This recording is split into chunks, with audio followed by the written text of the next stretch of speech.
Welcome into the GA Scumbags, your crazy uncle's favorite Duke football pod. Episode number 20 now, and coming off the heels of a 45-17 drubbing of Middle Tennessee in Murfreesboro. I am Tyler Lester, being joined as always by Noah Lunsford and Eli Hartso. I'll let you two start. I know all three of us missed the trip to Murfreesboro this weekend to watch the game, so we were all three watching from different spots. Just kind of overall thoughts before we kind of break down like a bunch of the numbers and stuff. Noah, we'll let you go first. Yeah, I mean, 4-0. Said it last pod, just keep winning. This one was by a lot larger of a margin. Looked good on all sides of the ball outside of that first drive, which, I mean, just got to bounce back, and they certainly did all game long. Offense really clicked well. Passing game was beautiful. Run game was beautiful. Just really thrilled to be 4-0, man. Best team in the state of North Carolina, and feels good to say that. Yeah, agreed. Piggybacking off of that, I mean, I went into that game expecting to win, but that was really a game that Duke, we can all agree that that was a game when Duke was like, all right, like if they can't put up at least 35, 40 points in this game, then we might be doomed this season. And Duke showed up and did just that. They popped off with 45 points. He's almost doubled the amount of points they've ever scored in another game this season. I thought the defense was staunch, but we were expecting that. Because of their turnovers, Duke scored about 28 points just off of those turnovers on offense. Yeah, no, I mean, Malik had another solid, respectable day. I believe he threw 3 touchdowns. Um, Legacy game from our boy Nicky Dalmolin showed up and showed out. Was good to see that. But yeah, no, it gives me a little bit of hope going into this weekend against Carolina. Yeah, like Noah said, 4-0, you can't complain. I wish you all could have been a fly on the wall in our group chat when Middle Tennessee broke that big run to start the game off. Like it was I don't know that the vibes had ever been that low. Like we were all just like, "Oh, here we go," kind of. Oh, they were pretty bad during the Northwestern game. They were pretty bad that weekend. Yeah, but at least They're bad every weekend. but at least like Northwestern, we had kind of told ourselves some of us thought we might lose that game, Yeah. but like no one penciled in Middle Tennessee coming out to bust a 68-yard rushing touchdown on the second play from scrimmage. I think it was the second play from scrimmage.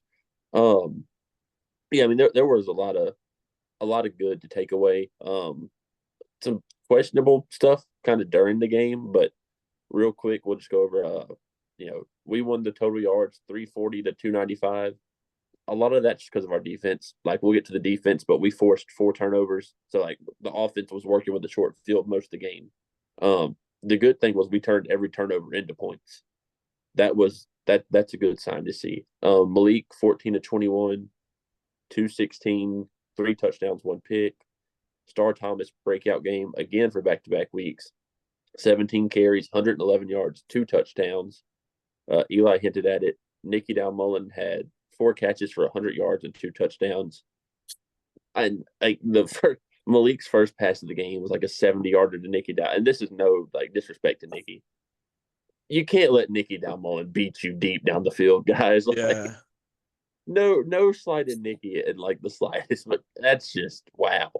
Um, Nikki finally beat the LinkedIn allegations. Yeah, brother beat the Jersey allegations for sure. The it's used definitely car good to salesman. see. It's good like because we needed to see that. Jordan Moore only had 1 catch all game for 34 yards. It was a touchdown. Payne Cole didn't get a touchdown for the first time all season. 3 of 10 on third down, still not great. We only ran 45 points in 51 plays is impressive.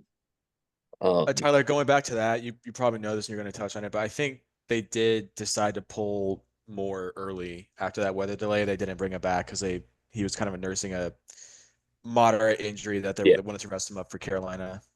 Yeah, shoulder injury against UConn was still kind of aggravated from what the streets were saying. Yeah. yeah. We've got seven penalties for 64 yards. Like you touched on though, Mandy kind of hinted at it.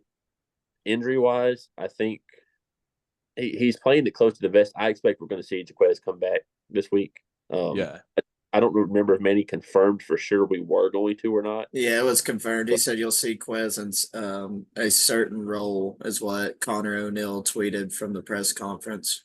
and I'll be honest with you, like with the way Stars playing right now, like even if Quez is 100%, you got to ride the hot hand at running back as far as I'm concerned. Like Stars got 100 yards rushing in back-to-back games. Quez is very good, but if Stars doing that, you got to feed him as much as you can right now.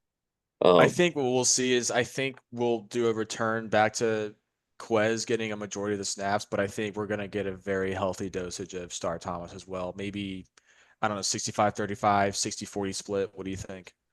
yeah, well, if only we had a quarterback that could run, we could run like a triple option or something. But sadly, we don't have a quarterback that can run. Or Loft, on Loft, Facebook. I I mean, think they should put Loftus in for that reason.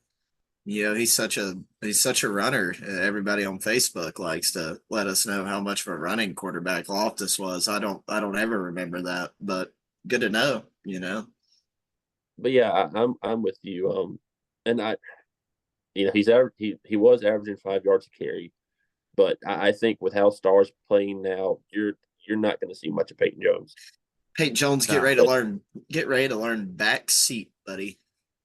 Like, Get ready to learn Gunner, buddy. and I'm really hoping, I don't know who we put back there, but I'm really hoping he gets taken off the kickoff soon because he's killing us back there on kickoffs. Like, so just the decision making on some of those is, poof.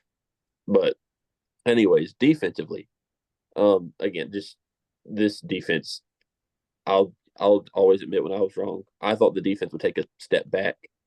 And credit the competition takes a little bit of a notch up this week. Like it's been Elon, UConn, MTSU, but the defense, for as young as they are, all the injuries has looked really solid.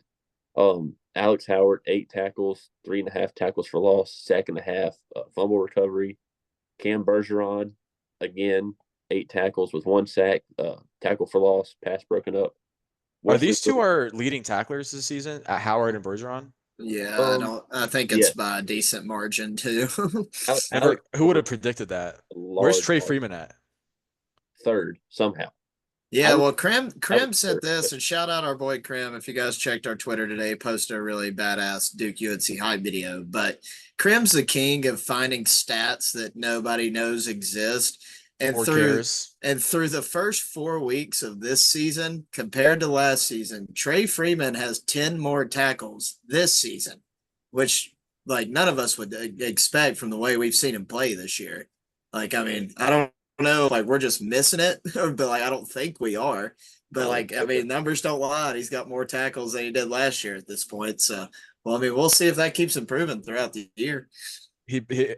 Tyler, is he beating the milk carton allegations? he, statistically, yeah. But I'm telling you, like I've been in Wallace Wade for 2 games this year, and I swear, no, I don't know the PA announcer's name, but I haven't heard him say Trey Freeman once this year. Yeah, I 100%. feel the Like, same. where I haven't heard him say Trey's name. Both games we brought that up in the second half. Both games. So, like, I mean, but I've got him down for 20 tackles. Like, he's third. He's third on the team right now. I haven't heard his name mentioned hardly any. Um, but Wesley Williams had another breakout game. Like, again, if you listen to the pod, you knew in the off season or preseason, Wesley Williams was going to have a big year. 2 sacks again this weekend. What a Um, dog. No, Noah's guy, Deshaun Stone. Nate We'll touch Sean on him Stone. more in a few minutes, but he had an interception, 4 tackles, a fumble recovery. The fumble recovery was nuts too. Diving out of bounds. That was crazy. Kendi Charles had another big game. He's proven really solid on the interior of the line for us. He's a Duke, ball player. Duke's defense did its thing. 6 sacks, 12 tackles for loss. Four, Kendi came in. four Kendi passes came in from break sorry up. ass Liberty to play for a real football program. Hey, look, Liberty's got Jimmy Chadwell. I can't slander, but Dude, that's the Lord's University, you That's the guys. Lord's Y'all school. y'all You watch really your need mouth. you need to chill the fuck out. Jamie Chadwell, he's the next guy at Duke. I promise. They're boat racing app this weekend. I hate to say it. That was a rough one. I wasn't going to bring up that South. Actually, I was going to bring We're not bringing it up, but I will leave it at that. It might be a 4-8 year for the old Mountaineers. So real quick, we'll touch on the offensive players of the game. I'll let Noah go first, and me and Eli have the same one, so I'll let Eli cover ours.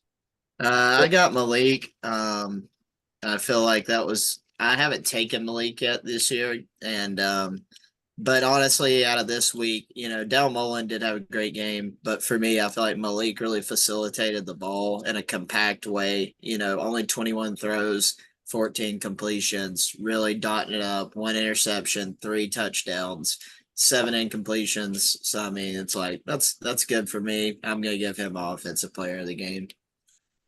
Yeah, Yeah. For me and Tyler, we both chose Nicky Dalmolin as a player of the game. I mean, just what a way to show up. What was it, 4 receptions, 100 yards, 2 TDs? You guys know that Dalmolin through 4 games, really just 1 game, honestly, because this game was the only game he really did anything. But through 4 games this year, Dalmolin has 5 yards less than he had last season. That's that Coach Brewer offense where he wants to incorporate the tight ends more, and we're seeing it now.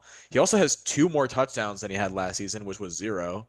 He's already got half as many touchdowns as he had in 2022. So yeah, I mean, shit. I mean, shout out to Nicky Dalmolin for producing and having a breakout game. What's so funny, Tyler? nothing. All right. Yeah, Nikki, that Yeah. that that was big to see. We needed to see the tight ends produce at some level this year, and Nikki had deservedly gotten a lot of flack early on. Like anyone who says like people are being too hard on, no, he sucked for 3 weeks. Like no way around it. Um, Defensively, we've all got a different guy. I'll kick this one off. Q going back to week 1 where I picked Cam Bergeron after Elon and said I'll never get to say his name for defensive player of the week again. Um, Here I am picking Cam Bergeron for defensive player of the week. Uh, like he had 8 tackles again, a sack, like pass deflection. He's performed astronomically above any expectation anybody had for him this year. I wanted a close shout out to Josh Pickett in that regard. Pickett's had a very good year in the secondary, and I feel like it's not getting talked about enough. But when Cam Bergeron's playing like he is, I feel like he kind of gets lost. Now, Noah, here's your time to shine. Man, it's just Deshaun Stone for me, my man. I called it in the preseason that Deshaun Stone could end up being one of the best like Duke safeties we've had since Jeremy Cash and DeAndre Singleton. He has done nothing but prove that right all year. And so I've got him, had a pick, a fumble, recovery, and a handful of tackles. Just does real well in man-to-man coverage, man. When tight ends are trying to run those deep seam routes, when we're trying to blitz our linebackers, they don't get much on old Stone, man. And if they do, it's like 10 yards max. So shout out Deshaun. And then Eli, I'll let you speak a little bit on another linebacker that's not Trey Freeman that's had a really great year. Yeah, Alex Howard, I mean, just really impressing in all aspects. Transferring in from he's one that transferred in from A&M, right? Yeah, Yeah, Youngstown State. Then he committed to A&M when That's right. Elko got That's hired. Then right. he decommitted and came to us. That's right. Yeah. Shout out Alex Howard. I mean, I think he was a guy that I mentioned before the season started that I was going to be keeping an eye on and who I thought could make an impact. Um, yeah. And I know. Yeah. Shout out Alex Howard. He's been having an awesome year. Him and Cam Bergeron both have had excellent years so far to this point and have really surprised everyone. And I expect them to continue to lead the defense. yeah. And for scumbag of the week, we did opt to go with Deshaun Stone. 1 interception, fumble recovery, 4 tackles. That's after he stepped in for Stinson, who got ejected with targeting. But like I wanted it to be Cade again. Cade, we still love you, but we couldn't make it the Cade Reynolds Award, although it probably should be because he's undoubtedly probably the best player on the team. Um, He's the but only one who hasn't like pissed me off to some extent yet. yeah, so at this Even point, his shanks are good. You know what I mean? Yeah. Like he could toe shank one and it rolls out an extra 25 yards for a net of like 57. It's like I can't say nothing about the Aussie. like it's Duke's had really fortunate luck with the punting position going from Porter to him. And he's Um, better than Porter too. yeah, as a freshman, he's already He's probably better than Porter up till Porter's junior year. Porter had a lot of shanks. So I've said that before. People don't talk he about he he had could some kick it far, bad but he punts. was yeah Some He had some stinkers. he mid. had some booms, but he could shank a 23-yarder with the absolute man clutch moments too. Like we lost a few games, giving up a couple of touchdowns off some short fields because of him. I never bought into the hype. I'm sorry, but I'm Porter Wilson's biggest hater. I've got a picture reported from the Clemson game last year, actually, so I can't say too much about him. No, Yeah, Thomas you Thomas can watch your Hennessy mouth. clears. It was Thomas well, Hennessy clears. You it guys was don't have only, Thomas Hennessy pictures. it was only for the mustache. I'll be honest with you. Yeah, Thomas Hennessy clears. But so we are officially a third of the way through the season. We're at 4-0, 2 wins away from a bowl game, getting ready to start conference play. Which means if we're 4 games into the season, that means we've got what, 8 games left with Malik, 9 or 10 if we're lucky. Best case scenario. We got 8 games left till Manny's, taking a jet somewhere at midnight. Malik's going to go to Notre Dame. Like it's just Yeah.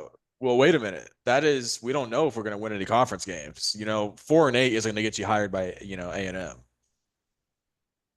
it might. It just might. I'm not Just sure might. Toby's have a good year down there still. They almost lost to Bowling Green. They're getting smoked this week. Yeah, go Suey Pig, baby. Suey. So we're gonna go. I'm just gonna kind of run through some player stats. We'll kind of pick one or two to talk about here, just at the quarter mark of the season almost. Then we're gonna go through some of the team stats, just nitpick a few. Malik Murphy on the year is 92 for 143. He's already got 1,000 passing yards, 11 touchdowns, 4 interceptions. Star Thomas on the season, 69 carries, nice, for 314 yards, 2 touchdowns. If I would have asked you guys, I don't know if you're looking at the list or not right now, to name in order our top 3 receivers, 4 games into the season, who would you have said? I don't know if you're looking at the list or not, but I'd have said Javon. I mean, Jomo, Javon, then Q-Sean. Eli. Also, Tim just called me a little bitch for stealing his question. So shout out, Tim. If you're watching this pod, sorry, man. I don't know what you're talking about. That was my question. If you happen to ask the same question, not my problem. Tim and Eli have beef from last week's radio show with Manny Diaz. Timothy Gonzalez is convinced that I stole his question for Manny Diaz. I don't know. Even though Eli asked it first. Yeah, even though I asked it first. Don't know what his problem is. But Tim, we love you. Two of us. Manny or Tim, if you're watching this, comment below what song we should dance to before the Carolina game at the tailgate. But just you wait till we get to the mailbag. Mine's a banger. Mine's a fucking banger. Bag. But yeah, so like our top 3 receivers are Jomo, shocker, Eli Pankole, and then Q-Sean Brown, followed by Samir and Nicky. The odd one to me that sticks out is like Harvey's. What has Samir done? I haven't heard his name once all season. The weird one was so Samir's first 2 games were crazy. Like Malik, that Elon game, I swear, that's all he threw to was Samir. The weird one's Harvey. He's nowhere to be seen. John Tavis Robertson has more catches than Harvey does right now. Yeah, Harvey's got a handful of drops too. We'll see how that progresses as the season goes. He's in the doghouse, I guess. But probably. Shout out Q-Sean Brown. He's coming on very strong. I fucking love Q-Sean, man. Yeah, he's come on very strong. The pride of East Forsyth, baby. God, the pride of Forsyth County. And again, this is somewhere where we were very concerned in the preseason, and they have shut us up. The offensive line's allowed 4 sacks so far this year. And they're getting better progressively in run blocking. Now, some of that could be because we've played Middle Tennessee and UConn the last 2 weeks. Hey, we're playing down our opponents. UConn hung 52 or something like that and gave up 6 against FAU last week. 2 of our non-conference games are against bowl-eligible teams at the end of the year, Northwestern and UConn. And Elon will have a winning record for an FCS. Middle Tennessee State blows. But, end of the year, we're going to look a little better on paper. I'd hope so. Game all year again. That Tennessee Tech game was a real barn burner for them. Yeah. And Middle Tennessee State's just awful, the worst program. And then so Todd is 12 of 12 on extra points. He's 7 to 8 on the year from field goals. He had a long of 53. Again, our boy Cade, 22 punts on the year, 983 yards. He's averaging basically you round up to 41 yards a punt. Bang. That's so crazy. For those of you that don't know, that's very good. That's insane for a true freshman from Australia that's 18 years old. Yeah, an immigrant, no less. A Haitian migrant. And it took us 15 minutes to just lose it. Buckle in, Tyler. It's gonna. We haven't even got to UNC yet, dear God. Alex Howard is the team's leading tackler with 36. He's got 3 sacks. He actually also leads the team in sacks, which That's is insane. like what a year he's having. Dude, can we all get Youngstown State jerseys, like old Alex Howard jerseys for senior day? Dude, I would so do that. Cam Bergeron, second on the team with tackles with 26. And of course, we talked about Trey with 20. Vincent Anthony and Wesley Williams are each tied for a team lead with 2.5 sacks. I have to pick that up. Josh Pickett leads the team in passes broken up with 5. Jalen Stinson with 3. Terry Moore leads the team. He's actually the only Blue Devil with an interception this year so far. Stone got one last game. Well, that's true. Stone got one last game. Prior to Stones, Terry Moore was the only Blue Devil with an interception with 2, and he should have had about 6. Like he's dropped 4 of them. One he didn't even mean to catch. That was crazy. Yeah, dude, that was. If you go back and watch that highlight, each time you watch it, it's more ridiculous. Like it should have went viral. Running and the ball just right to him. His head's like facing one direction, like the ball's coming in this way. Like, all right, so I know we've talked about a lot of these guys already, but just looking at that list, is there anything that sticks out to either one of you two that we haven't touched on already? No. I think Star Thomas is just doing great. I'll leave it at that. Yeah, he's stepped in admirably. So just a few team stats to kind of touch on. Offense, we are, believe it or not, and some of this could be heavily inflated by the Middle Tennessee game. We are up to 30 points per game. That wins football games. Yeah, the only thing that's a little concerning is on the season we're 18 of 55 on third downs. So we're only converting 32% on third down right now. And it's usually a 3rd and 6. Yeah, well, 3rd and 7 is right where we want them. Like that's the comfort zone, baby. 3rd and 2, get out of here. 3rd and 7, that's like home. We're like, what was that joke? Go ahead. I was like, we're technically as good as like Texas, Georgia, and Bama if they would just start instead of on 1st and 10, just start us on 3rd and 7 each time. We'd be a national championship bound.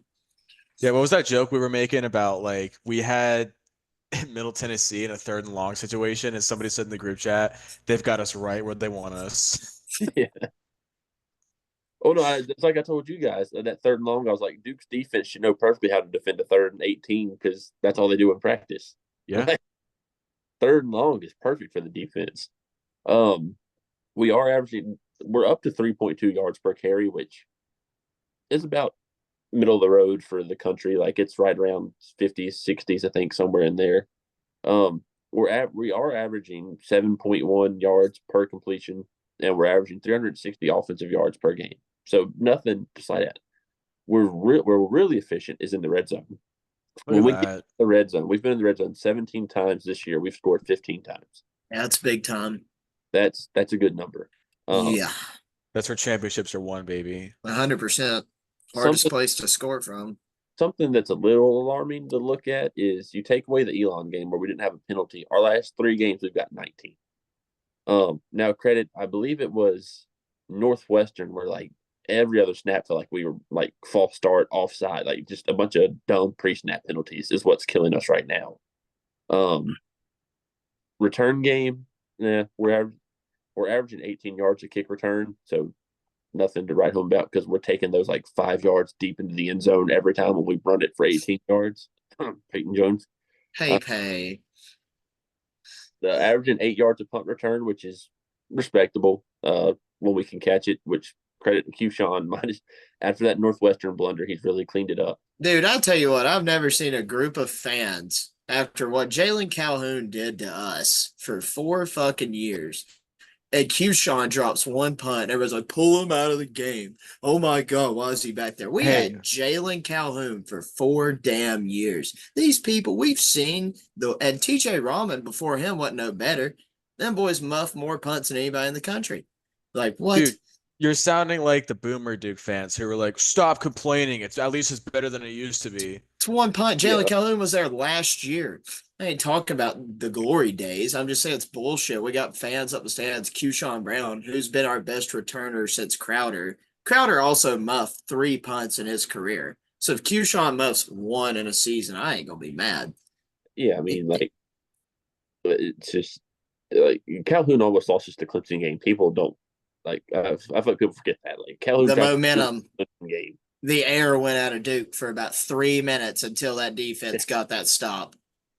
And speaking of the defense, the Duke defense, 15 points allowed per game this year. It's pretty good.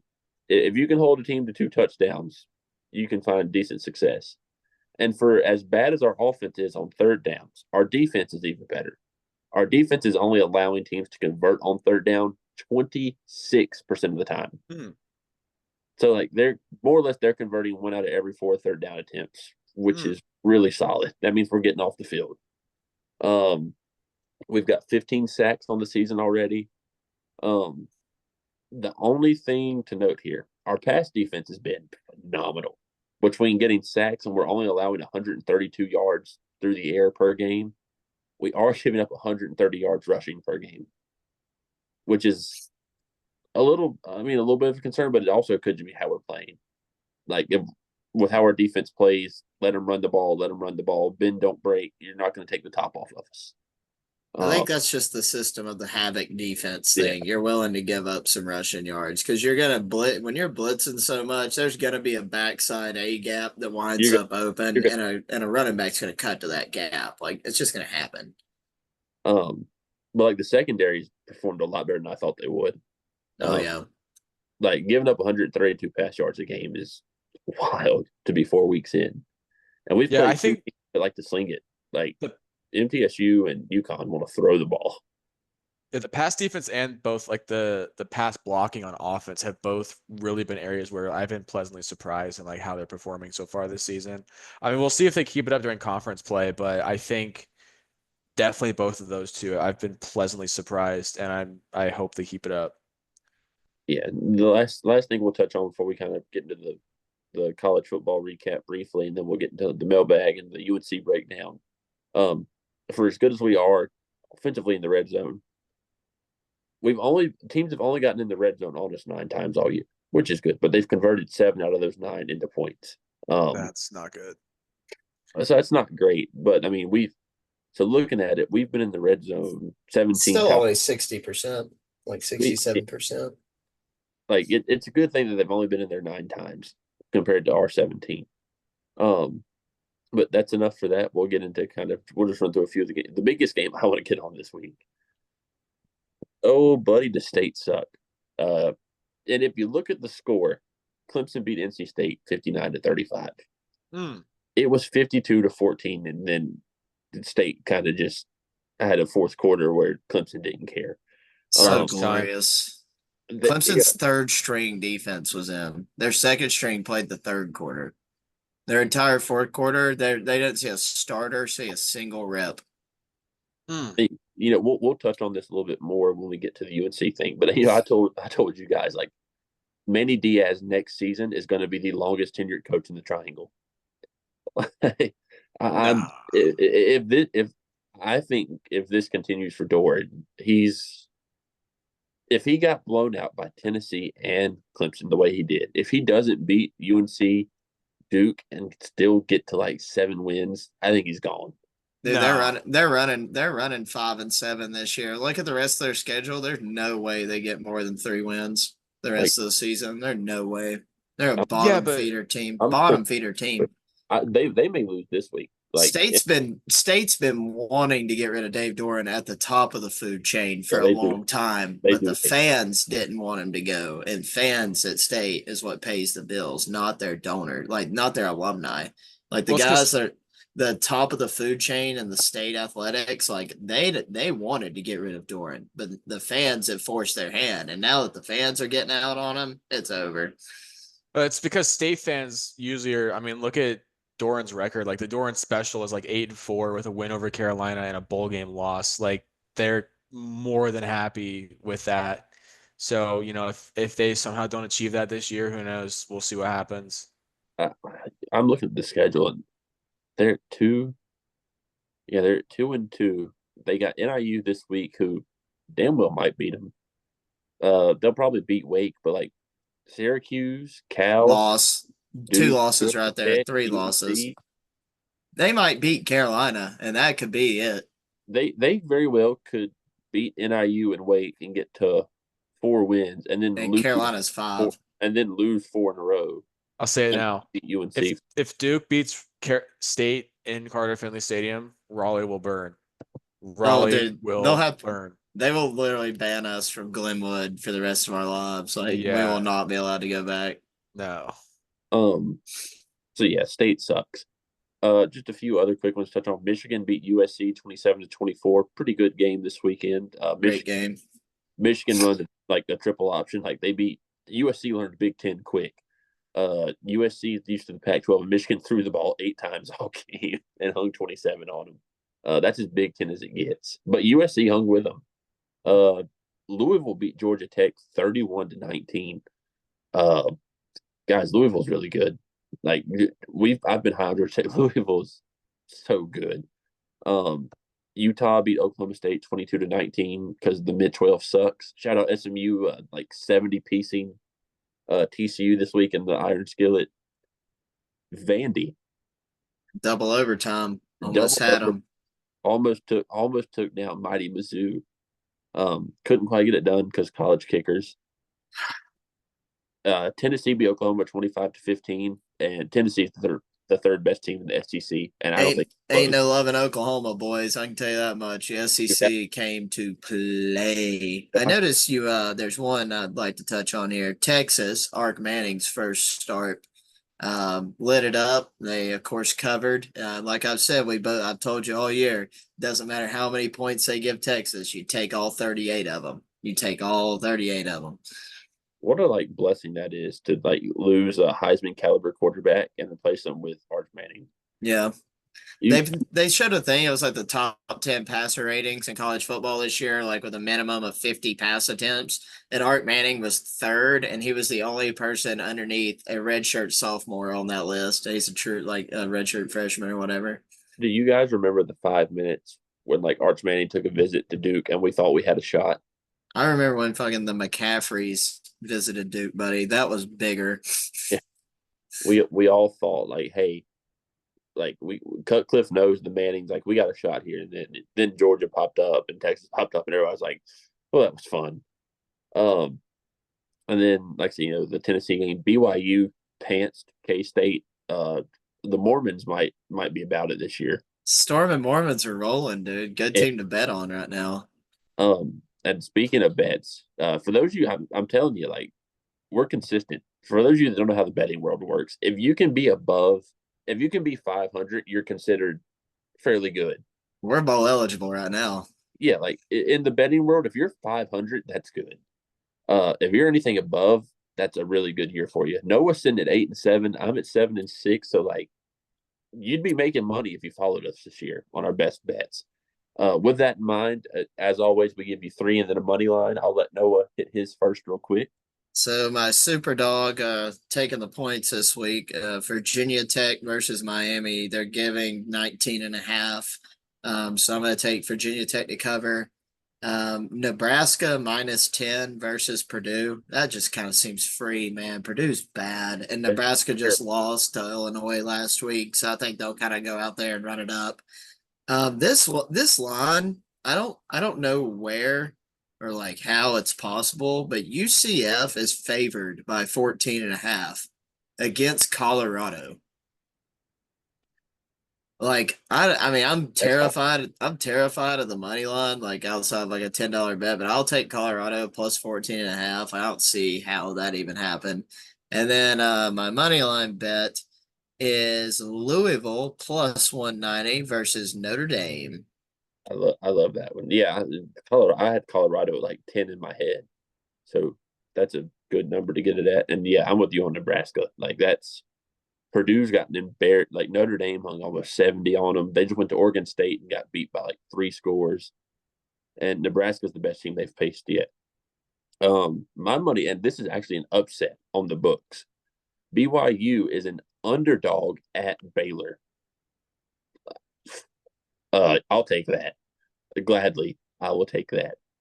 That's my money line pick. I'm going with Notre Dame and Louisville, but I'm taking the under 47.5. These two teams play defense. I don't think there's much scoring. Depending on what the hurricane does, it could be raining and messy up in South Bend. I said earlier I was taking them every game. Bowling Green 3-0 versus the spread. I'll lay 8.5. Bowling Green minus 8.5 versus Old Dominion. And sorry, Noah, to bring it up, but I'm gonna take South Alabama plus 21.5 against LSU. South Alabama looks like a wagon. Credit App State might not be very good, but South Alabama looks good. LSU let UCLA hang like 17 on them at home, and UCLA's terrible.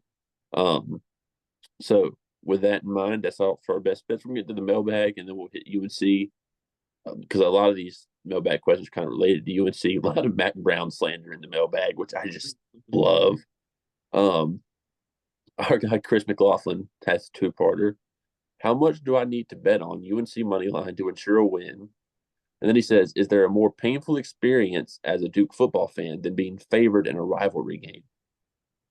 As far as the UNC one goes, I don't think there is a number. Like the ACC headquarters is going to make a call, and they got to make a call to get UNC a win here. Well, yeah, look at the last two seasons. Yeah. As far as being favored, I don't like when Duke's favorite ever.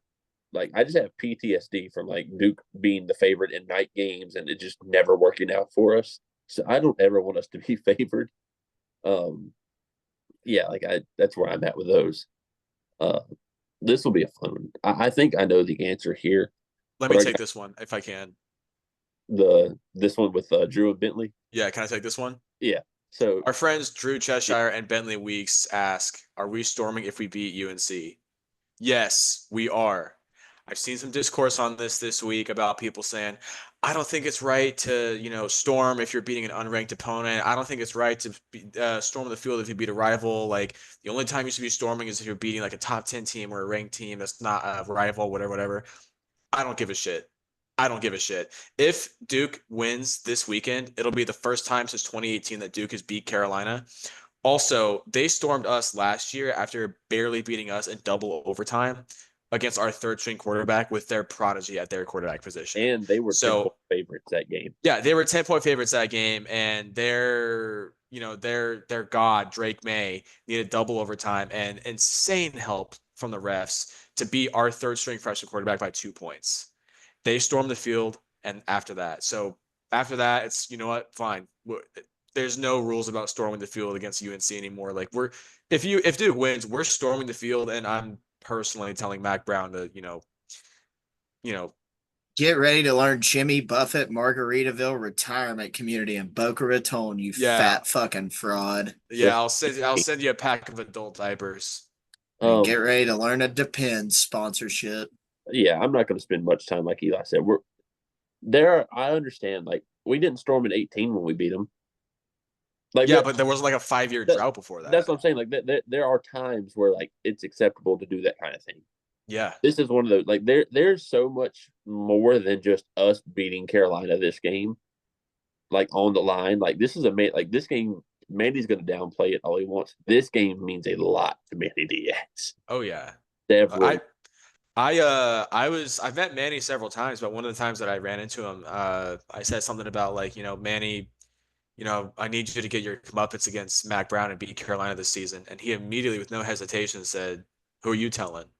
He's got this weekend circle on his calendar, and he has ever since he got hired at Duke. As soon as Manny got hired at Duke, he was like, all right, which weekend are we playing Carolina? And he had that circled since the jump. Mac Brown fired Manny Diaz at Texas when Manny was a DC. So that's like the backstory to why Manny didn't fuck with him at that handshake. Oh, that handshake is like almost painful to watch, dude. Like the tension is insane. My Reese cups melted. I'm so goddamn mad. Sorry to interrupt. I'm so fucking mad, dude. God, that ruined my night. I'm gonna go kill myself. So our next question comes from it's funny you should say that. It comes from BSBL. Oh my god, what a lead. Yeah, what a perfect segue.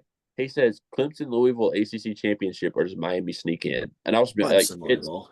it's some combination of the three. Like Clemson Clemson and Miami don't play each other, but Louisville has to play Clemson and Miami. Um, so Louisville's gonna have to split those two to get in. Um, I would lean probably Miami and Louisville right now. I think Clemson's gonna get beat by Louisville, and that's what's gonna keep them out. But yeah, it's gonna be some combination of those three. Sorry guys, Duke is not making the ACC championship game. No, they are. They are. You heard it here first. What a downer. Duke, what a pessimist. Duke versus Boston College ACC championship weekend. You heard it here first. By the way, this next one has me written all over it. I know who Ben was aiming this question to. Yeah, you got this one. You go ahead and read it out for me, Tyler. You're the god here. Our guy Ben with Bull City Coordinators, love him to death. He was on our ACC preview. Without Googling this movie, give us what's the movie name from the line. And he says the line is, what Russian novel embracing more than 500 characters is set in the Napoleonic Wars? I'll let Noah take it away. Ben, I can't believe you didn't think we wouldn't know what War and Peace was, buddy. I went to school. I've read the 9,000-page book that is War and Peace. I've suffered through the Russian families and the stories. I know about what it was like in 1805, like in St. Petersburg. I know them Russian colds, but absolutely, Ben. Keeping us on our toes here with our intellectual knowledge. I appreciate that. The Antiquity Pod is usually where I get my monthly history at. So I keep somewhat of an IQ level. Yeah, like we love Ben. He does it great. And shout out Ben's pod. Like if you get a chance to listen to his Bull City Coordinators. He does a mailbag where you can call in, like leave voicemails that he'll answer. So like make sure you listen and call into his stuff. Actually an awesome feature. We should incorporate that. I'm not letting scumbag. I don't want people to have my phone number. I'm not letting. Could you imagine some of these people leaving us voicemails? That's have people calling us at 3:30 in the morning.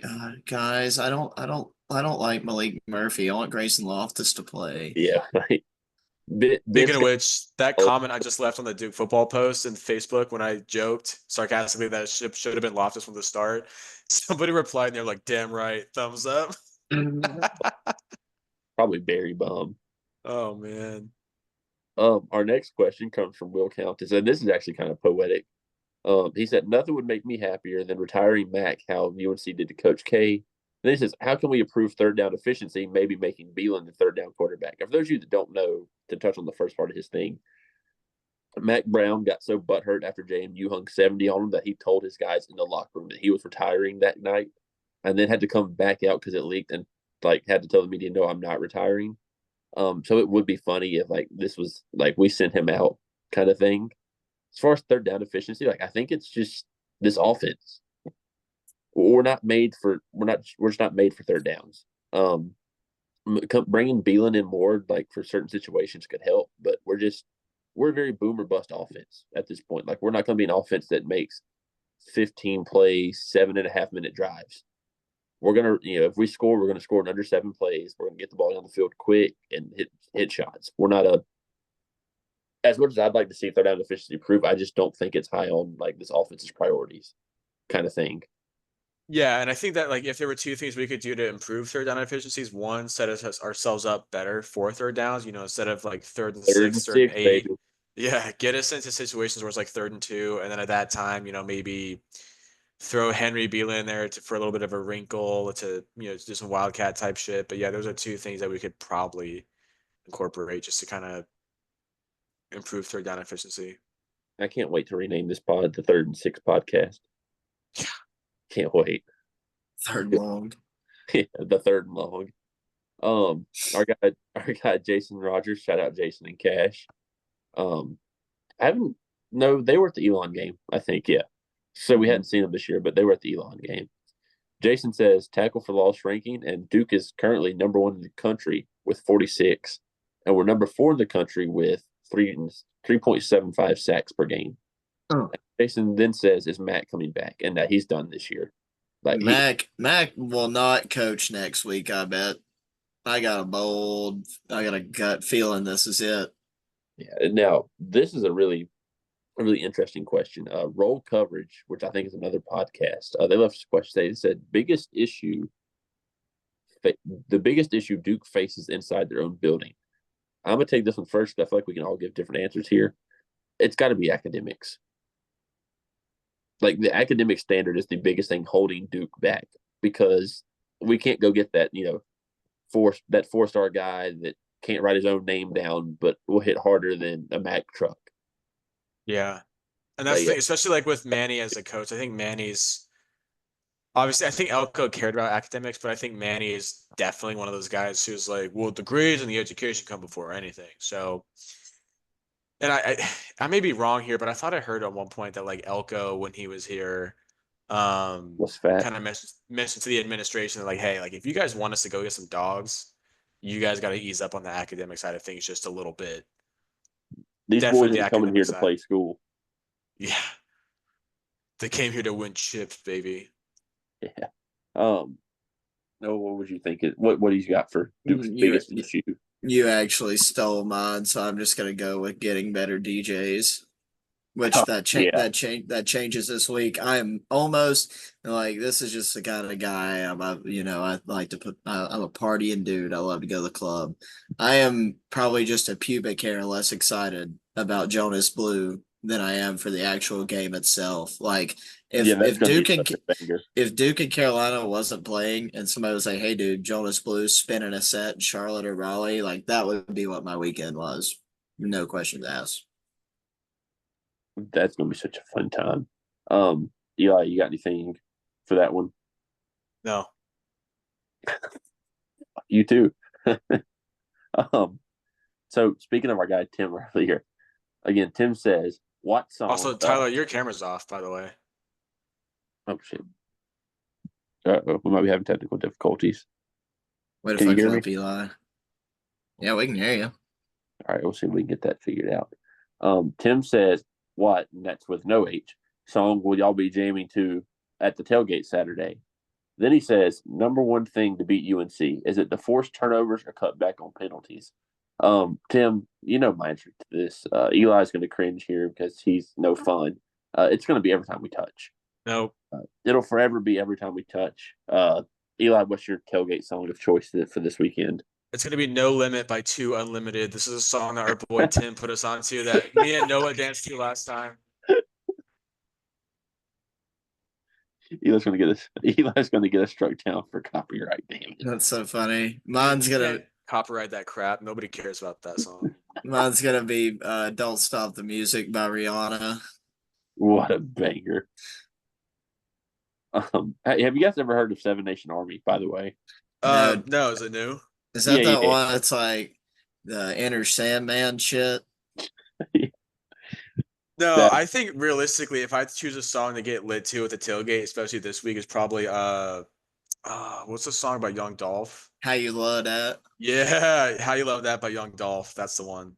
Blue I saw me in my chopper like I'm a blue devil. God, man, he just fucking went. R.I.P. Dolph, man. That's a Dolph Pro podcast. If you don't It's a fuck with Dolph, you can get out of here. pro Dolph podcast. oof. R.I.P. Dolph, man. Slide for Dolph. Dolph for Dolph. All right. So our next question comes from our guy JD, and he says, "DS and the staff will get guys ready. What's something the older players can do to keep the younger guys focused on the game?" It's going to sound dumb. There's really nothing. Like either you are or you aren't. Um, like you shouldn't have to stay. You shouldn't have to have trouble staying focused for the UNC game. Like, if you do, then yeah, you're gonna be sitting beside Peyton Jones. Just keep him out of the bar until Saturday night, dude. Just Yeah. keep him out of the bar until Saturday night. We don't need to turn into Georgia. Yeah. Don't let them get behind the wheel. Keep them out of the bars. And next, Chicken Parm, the dude's hat and everything. Who the fuck is that? I have no idea, but he follows the pod. Cool. Thanks, He Chicken Parm. says a lot has been said about the deck. Any improvements you think to make, and does size matter? And then he says, "Is Matt's record versus UNC the last part of his legacy he can hold on to?" As far as the dust size matter, yes, of course. Like, look, our deck is so much bigger than everyone else's. Like, you look at the small deck Carolina has, they get made fun of. People praise our big deck. That's Yeah, all I'm but sometimes saying. it's not always about size. Like sometimes it's about what you do with the deck. You know what I'm saying? But Like it's but Well, when you have size and know what to do with it, yeah, like our deck has size and performs adequately. that's fair. Our deck satisfies. But the thing is, like with so many people being on the deck this Saturday, like are we gonna have some extra tarps and protection out there just in case, starts you raining a get little bit? off good on our deck. You know what I Yeah, mean? Yeah, that's fair. no trouble getting on and off our deck. It's a smooth transition. Um, but so like genuinely, like, is there anything? Eli's the only one that's been on it so far, but I've heard like people talking about it. What improvements, Eli, you think could be made? I think like from the looks of it, it looks fine and it's serving a good purpose. It looks good and it's a cool idea. I was actually more excited about it than I before I tried it out than I was after I tried it out. I think it's really great for casual people who don't really feel that strongly about actually watching and following the game because the only way you're seeing what's going on during the game is if you're up on the ledge and it was hard to get a seat against UConn, which is the capacity wasn't that high, so it's You for sure can't. going to be a struggle to get a seat on the edge for UNC. But I mean, it caters more towards casual people who don't care about the game that much. It's cool if you want to get like unlimited quantities of like mid, uh, you know, mid burgers and mid hot dogs and pretzels. But aside from that, I'll put it like this. I bought a Devil's Deck pass for the UConn game, and I was down in GA by the second quarter. Who Well, that's was, because you folks? love. Can confirm. Well, that's because you love us. Like, I mean, who wouldn't want to sit with us? Wait, you were there? No, I wasn't. I wasn't there for that one Oh, actually. Tyler's never been to a football game. Yeah, I always show up and I walk into Cameron Indoor and I ask where everybody's at. yeah. Like I thought we Uh, did. I thought we you're, didn't play UNC till February. yeah. What are we talking about? Do you guys think Cooper Flag will be there this weekend? That's the only way I would go to the game. I hope Coach K's there. Like Oh it my wouldn't be the god. same. Um, the next question comes from our guy Diego. I love this one. Would you describe Manny as dreamy or handsome? My answer is Yes. perfect. Like my answer is perfect. That's how I would describe Manny Diaz. My answer Would. My is yes. my answer is wood. Yeah. Hall Like, pass. so yeah, like we all love Manny. Um, Connor says, "What do you believe Malik slash the offense's ceiling is productivity wise?" Uh, as far as Malik, like again, I'm not just saying this. Malik is a Heisman winning quarterback. He may not ever win it at Duke, but like that's his ceiling.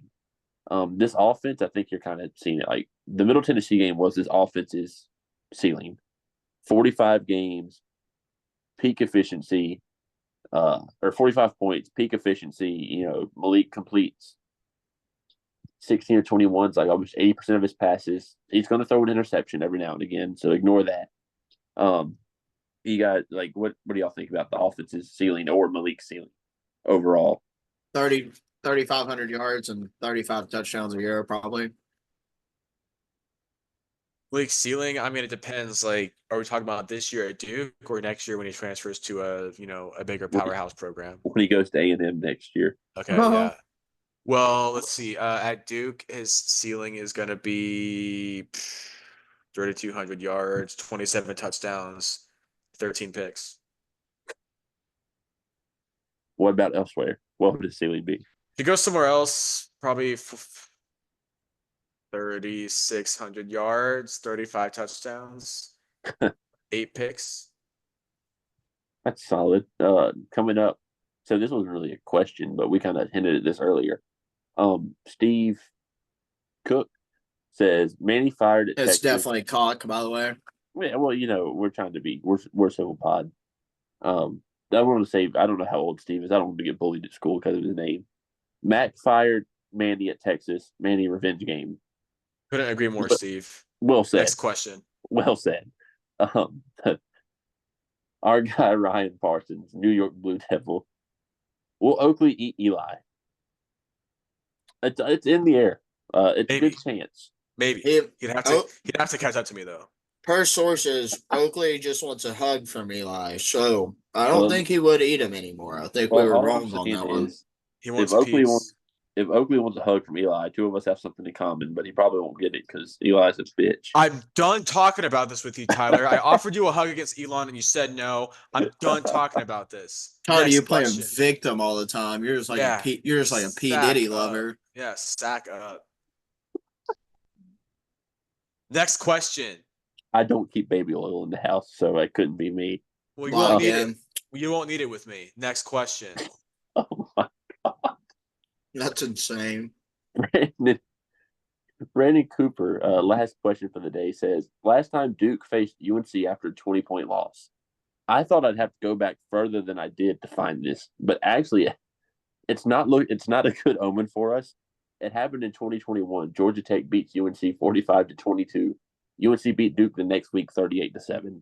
Yeah, we also lost to UNC Charlotte that year, bro. Yeah, that Let's year not was get rough. ahead That of doesn't ourselves. count. That was the That- last year of the David Cutcliffe regime. That That's that, that different. that year was rough, but it's happened more recently than I thought it had. Yeah. But yes, that's it for the mailbag. Now we'll hit the UNC preview real quick. We'll wrap this up for you guys. It's hate week. We're going to avoid saying as much positive as we can about them because fuck them. But I have nothing positive to say about them. Actually, I'll do just fine in those regards. These boys are a bunch of fucking bums. all time, they lead the series 64-41-4. They're on a 5-game win streak. Mac Brown is 15-2 all time against Duke, which is just crazy. But we are coming off of the 2010s, which was the greatest probably period for the rivalry overall. Like UNC won it 6-5 from 2010 to 2020, but it was just the most exciting time because we went back and forth. Like we won 4 or 5 in a row, they won 5 in a row now. It's the most competitive it's been in our lifetime since like 2012. Because before that, like UNC was going to steamroll us every year. Thanks for nothing, Ted Roof. And Carl Franks, he's not blameless in this either. Yeah, but he's not worth mentioning. Fuck you, Carl Franks. You son of a bitch. Also, Some of us Barry have- Wilson, get lost. Some of us have And Fred Goldsmith, all of you guys. Fred Goldsmith, Jesus Christ. some of us have. Is it a Ted Roof business card? Yeah, Yeah. I have an autographed Ted Roof Duke football business card with a Yo Football Center address on it. It's meaningless, or it's worthless, and it's priceless at the same time. It's definitely priceless. Nobody wants it. Give it away. So UNC comes into this game 3-1. They have wins against Minnesota, Charlotte, and NCCU. They did lose to JMU 70-50 last week. It's one of those things where it's like, I guess one of those things where like, wow, they gave up 70, but like, wow, they scored at 50. It's just weird, like, it's odd. They outgained JMU 616-611. They did have 5 turnovers. He's he's a grad senior. Jacoby Criswell is going to be the starting quarterback. He looks good, but he does turn it over. Yeah, boy has no field presence. Yeah, like he can sling it, but he's not very polished. I would bet you can capitalize off of him. I would bet the safeties have at least 2 picks this week. Yeah, I honestly I feel like that would be a fair safe bet because I think he's going to throw. He's the best quarterback we've seen so far this year. Don't get me wrong; he's going to be the best quarterback we've faced, but he's not anything special. But speaking of special, Amari Hampton's very good at football. He's at 80. Like he's going to play in the NFL. 85 carries, 555 yards. He's averaging 6.5 yards a carry, 6 touchdowns. Dude's good. Yeah, that's all we need to say about him. Duke's defensive game plan is going to center around stopping Amari Hampton. Correct. Bryson Nesbitt, they've got 2 really good tight ends. Bryson Nesbitt has 12 catches for 175 yards, 2 touchdowns. John Copenhaver, if you recognize the last name, I believe I think him and Davis are they brothers? You're correct. Okay, yeah. If you recognize the last name, it's because his brother did play at Duke. John has 11 catches for 131 yards, 2 touchdowns. So they throw to the tight ends and throw to them a lot. Wide receiver J.J. Jones has 11 catches. Kobe Paysour is kind of a really big play guy to look out for. They've got 5 players with 20 tackles, which is good, but it's also like a bad indicator of your defense that you're making that many tackles. Yeah, it means you're on the field a lot. Yeah. You're not getting 3-and-outs when your players are averaging 20 plus tackles, half of your starting 11. Amari Campbell, Power Eccles, they've got a combined 45. And I believe UNC said the other Power Eccles isn't playing, I think. Yeah, and came on Rutgers on not playing this week either. Their So, best defensive player. like, that's 2 huge losses for UNC. They've got 12 sacks total as a team. Offense averages 38 points per game. They rush for 221 yards per game. They do convert 45% on third down. Defense gives up 30 points per game, though. They give up about 350 yards a game. So like it's going to be an odd game. Duke opened it a 3-point favorite. It's down to 2.5, and I believe the total is what? No, it's like in the 50s. 52.5, I think. It's like that feels low. The weather's looking nicer and nicer for game day. It's gonna be like we won't know till it gets there, but at one point in time it was looking like rain and just awful conditions, but it's looking nicer now for game day. God, how So, fitting would that be if it was just like a Duke monsoon. UNC and it's just monsooning, like tropical storm off the coast. There's like 3,000 people in the audience, just absolute scumbag game. Final score of like 12-9. I'd love it as long as we win. Um, yeah, like this UNC team's weird. We said in the preseason we didn't think they were very good, but they just have a really easy schedule. And I still think they're going to end up with like 7, 8 wins. They just aren't good. That said, like Duke's kind of in a similar boat. Like we're probably the worst 4-0 team in the country. No disrespect to like us. No, there's a couple others. Is there? Yes, you're just a hater, Tyler. You're just a hater of Duke football. Who all's 4-0 undefeated? There's quite a few that are worse than us. I saw a post the other day on it. I saw it, but I could have swore I didn't see. It certainly wasn't Duke.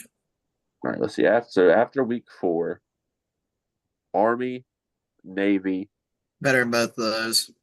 Duke, and Louisville. We're not better than Louisville. We're not better than Miami. Pitt, Better than maybe Pitt. Pitt's not, dude. I'm telling you, Pitt should be 0-4. Pitt's foe. If they didn't play Youngstown last week, that'd have lost. We're better than Wazoo. We're better than Iowa State. We're better than Liberty. I don't think we're better than Iowa State. We're definitely better than Iowa State, dude. Them boys are better than Indiana. Campbell's getting fired, dude. There's no way. Signetti, that's Sig's got them Hoosiers rolling. No, we're better than Illinois too. Oregon, Ohio State, Penn State. We're better than JMU. We're Rutgers, probably. Yeah, we're better than Rutgers. Even though like Rutgers beat VT, but like we told everybody in the preseason, VT was not as good as everybody thought they were. We were not sold on. Then you got like a bunch of SEC teams. So we're not the worst, but like we're not super. So yeah, like unless you guys have some thoughts on UNC, we'll just hit them with the prediction and then like a bold game prediction. But yeah, like they're just not very good. Yeah, I think this is the worst UNC team they've fielded in the entire Mac Brown tenure, first or second trip. I think that there's no way a referee can call them enough to keep them in this game. I genuinely just think this is a 5-7 football team. You stop if you can hold Omarion for under 150 yards and 1 touchdown, there's no way they keep it within 17. But I'm going 38-17 Duke. UNC is held to under 275 total yards. I think my bold prediction, if Duke can figure out how to defend that outside run, we should be able to contain Hampton pretty well and keep him under 120 yards rushing. And we should be able to put up 30 points. Yeah, I mean, it's like Noah said. We said before that this had to be the year kind of thing. Like, if not this year, when do we beat them again? Kind of feeling. My opinion, that hasn't changed. I'm taking Duke. I think it's going to be close. I can't pick this game to be a blowout till it happens. I've got us winning 31-30. But my prediction is I don't think Amari gets 100 yards rushing. I think we're gonna bring the boom. Yeah, like that's what we do. We're gonna hit him. Jesus, we bring the boom. We really are That's the Costco, what we do. We really are the Costco guys in Duke football. You know, love those guys. We're gonna try and get AJ and Big Justice onto a Duke pod one day. Could you fucking imagine? We're gonna do everything we can to get them on here. Surely, I wonder if we can have them like do Boomer Doom with like the Duke logos and stuff. Boomer Doom. I bet you they'd give the Bull City logo a boom, Eli. A huge boom. A doom. Huge boom. It would be a huge boom. It would be the biggest boom of all time. It would be 5 big booms. Hey Tyler, when is this podcast going to be posted? It'll be posted. So this is Tuesday. It's going to be posted Wednesday. All right. Wednesday morning. Everybody who's listening to this right now, comment what uniform combo you think Duke is going to wear Saturday, because the reveal won't be until Thursday. So comment on Twitter, YouTube, whatever, what uniform combo you think Duke is going to have. I know what we're wearing. We know what we're wearing this Saturday. We have sources, but comment what you think it's going to be. Yeah, and it's guys, it's all red. Yep. We're wearing all red alternatives. Navy blue Brotherhood color rush uniform with the Gothic script and the new Bull City logo on the helmets. But yeah, we'll be at least 2 of us will be there this weekend. I'm hoping to be there in attendance. We'll have to wait and see. As always, we will be tailgating update. We will not be in B5. Oh yeah, we're in B3. Yeah, we're all the hard hat guys, section 17, Duke football. GA scumbags. GA scumbags. We're all packing up and going to B3 for the foreseeable future. It's just a lot up for B5 for those of you that don't know. But so we are moving lots. Come by and see us. Shout out to like everybody that we have no business being as popular as we are. Like 750 followers on X now. We're up to like 75, 80 subscribers on YouTube. The Spotify pod already has like 50 subscribers.